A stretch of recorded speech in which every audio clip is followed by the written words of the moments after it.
Pembacaan firman Tuhan dari Ayub pasal 19. Ayub yakin bahwa Allah akan memihak kepadanya. Tetapi Ayub menjawab, "Berapa lama lagi kamu menyakitkan hatiku dan meremukkan aku dengan perkataan? Sekarang telah 10 kali kamu menghina aku. Kamu tidak malu menyiksa aku. Jika aku sungguh tersesat, maka aku sendiri yang menanggung kesesatanku itu. Jika kamu sungguh hendak membesarkan diri terhadap aku dan membuat celaku sebagai bukti terhadap diriku, insafilah bahwa Allah telah berlaku tidak adil terhadap aku dan menebarkan jalannya atasku. Sesungguhnya aku berteriak, kelaliman, tetapi tidak ada yang menjawab. Aku berseru minta tolong, tetapi tidak ada keadilan. Jalanku ditutupnya dengan tembok, sehingga aku tidak dapat melewatinya. Dan jalan-jalanku itu dibuatnya gelap. Ia telah menanggalkan kemuliaanku dan merampas mahkota di kepalaku. Ia membongkar aku di semua tempat, sehingga aku lenyap. Dan seperti pohon harapanku dicabutnya. Murkanya menyala terhadap aku dan menganggap aku sebagai lawannya. Pasukannya maju serentak, mereka merintangi jalan melawan aku, lalu mengepung kemahku. Saudara-saudaraku dijauhkannya daripadaku, dan kenalan-kenalanku tidak lagi mengenal aku. Kaum kerabatku menghindar, dan kawan-kawanku melupakan aku. Anak semang dan budak perempuanku menganggap aku orang yang tidak dikenal. Aku dipandang mereka orang asing.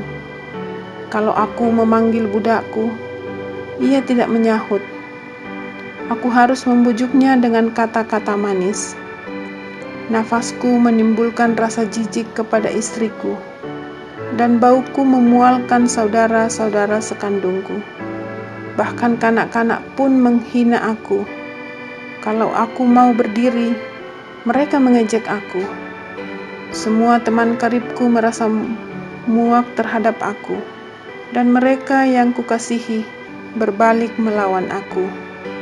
Tulangku melekat pada kulit dan dagingku, dan hanya gusiku yang tinggal padaku. Kasihanilah aku, kasihanilah aku, hai sahabat-sahabatku, karena tangan Allah telah menimpa aku. Mengapa kamu mengejar aku seakan-akan Allah, dan tidak menjadi kenyang makan dagingku? Kiranya perkataanku ditulis dicatat dalam kitab, terpahat dengan besi, pengukir dan timah, pada gunung batu untuk selama-lamanya. Tetapi aku tahu, penebusku hidup, dan akhirnya ia akan bangkit di atas debu. Juga sesudah kulit tubuhku sangat rusak, tanpa dagingku pun aku akan melihat Allah, yang aku sendiri akan melihat, memihak kepadaku. Mataku sendiri menyaksikannya, dan bukan orang lain. Hati sanubariku merana karena rindu. Kalau kamu berkata, kami akan menuntut dia, dan mendapatkan padanya sebab perkaranya. Takutlah kepada pedang, karena kegeraman mendatangkan hukuman pedang, agar kamu tahu bahwa ada pengadilan.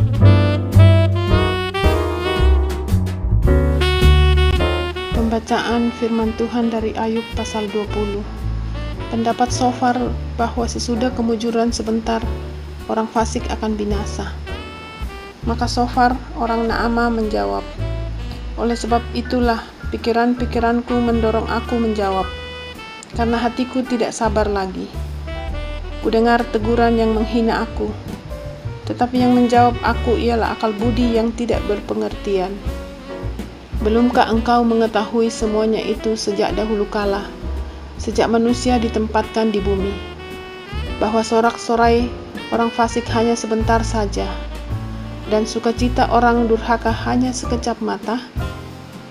Walaupun keangkuhannya sampai ke langit, dan kepalanya mengenai awan, namun seperti tainya, ia akan binasa untuk selama-lamanya. Siapa yang pernah melihatnya bertanya, "Di mana dia?" Bagaikan impian ia melayang hilang, tak berbekas, lenyap bagaikan penglihatan waktu malam. Ia tidak lagi tampak pada mata yang melihatnya, dan tempat kediamannya tidak melihatnya lagi. Anak-anaknya harus mencari belas kasihan orang miskin, dan tangannya sendiri harus mengembalikan kekayaannya. Tulang-tulangnya boleh penuh tenaga orang muda, tetapi tenaga itu pun akan membaringkan diri bersama dia dalam debu. Sungguh pun kejahatan manis rasanya di dalam mulutnya, sekalipun ia menyembunyikannya di bawah lidahnya, menikmatinya serta tidak melepaskannya, dan menahannya pada langit-langitnya. Namun berubah juga makanannya di dalam perutnya, menjadi bisa ular tedung di dalamnya. Harta benda ditelannya, tetapi dimuntahkannya lagi. Allah yang mengeluarkannya dari dalam perutnya. Bisa ular tedung akan diisapnya. Ia akan dibunuh oleh lidah ular. Ia tidak boleh melihat batang-batang air dan sungai-sungai yang mengalirkan madu dan dadi. Ia harus mengembalikan apa yang diperolehnya dan tidak mengecapnya.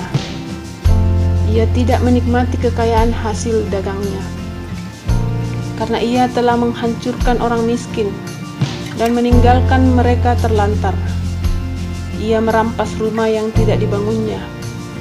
Sesungguhnya, ia tidak mengenal ketenangan dalam batinnya, dan ia tidak akan terluput dengan membawa harta bendanya. Suatu pun tidak luput daripada lahapnya. Itulah sebabnya kemujurannya tidak kekal. Dalam kemewahannya yang berlimpah-limpah, ia penuh khawatir. Ia ditimpa kesusahan dengan sangat dahsyatnya.